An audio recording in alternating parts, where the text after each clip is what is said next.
নাফ নদী থেকে ফের ১১ জেলেকে ধরে নিয়ে গেছে আরাকান আর্মি। তাদের মধ্যে ৫ বাংলাদেশি রয়েছেন, বাকি ৬ জন রোহিঙ্গা জেলে বলে জানা গেছে। মঙ্গলবার দুপুরে টেকনাফ নাইখংদিয়া মিয়ানমার অংশ থেকে তাদের ধরে নিয়ে যায়। বিষয়টি নিশ্চিত করেন শাহপরীর দ্বীপ জেটি ঘাটে বোট মালিক সমিতির সাধারণ সম্পাদক সুলতান মাঝি। বলেন, এর আগে আমার মালিকানাধীন একটি ট্রলার সহ ১২ জেলেকে আরাকান আর্মি ধরে নিয়ে যায়, তাদের এখনও ছেড়ে দেয়নি। টেকনাফ উপজেলা নির্বাহী কর্মকর্তা শেখ এহসান উদ্দিন বলেন, নাইখংদিয়া অংশে যে সমস্যা হচ্ছে সেই বিষয় নিয়ে আইন শৃঙ্খলা সভায় কথা হয়েছে। তবে জেলেদেরকে সতর্ক থাকতে হবে যেন কোনোভাবেই মিয়ানমার সীমান্তে অনুপ্রবেশ না করে।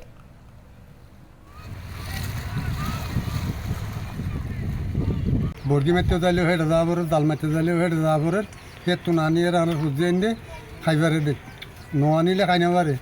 তাহলে হ্যাঁ রান্নার করে ৩ দিনের ওয়েসা থাকি, তাহলে মাল এরে যে তারা লগে সেইবার ওয়াইব লই সূর্য আনি দি ফেরাই বুঝছেন দুয়া মাছ ধরে আনি জানাছ বিক্রি করি যেন নাকি খাওয়া দে করিব হ্যাঁ দি বেড়াইয়ে ৫টা বাজে গিয়ে দিনের ১২টা বাজে ধরে গলা বেড়াই। তাহলে এই পর্যন্ত আজ ১৫ দিনের ভিতরে কোনো খানা বিনা কিছু নাই। আমরা নাম নদীতে পেটার জ্বালাই বাল বাচ্চা ফালার জন্য যাই, বড়শি মারি, জাল মারি, তখন এরা স্রোত করে স্পিডবোট নিয়ে আসা আমাদেরকে ধরে নিয়ে যায়। ধরে নিয়ে এরা মারধর করে। তারপরে এখান থেকে BGP commander, CEO, sector commander, UNO officer এরা যদি কিছু লেটার পাঠালিও এরা লেটারটা এলোও করে না। তাহলে এখন এভাবে আমরা তো আটকত আছি।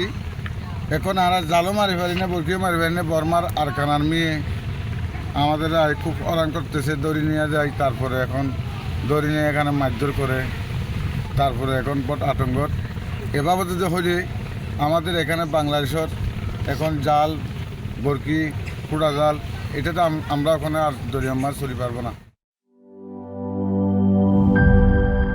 বান্ডেল থাকলে প্রতি সেনমানিতে টাকা বাঁচবে।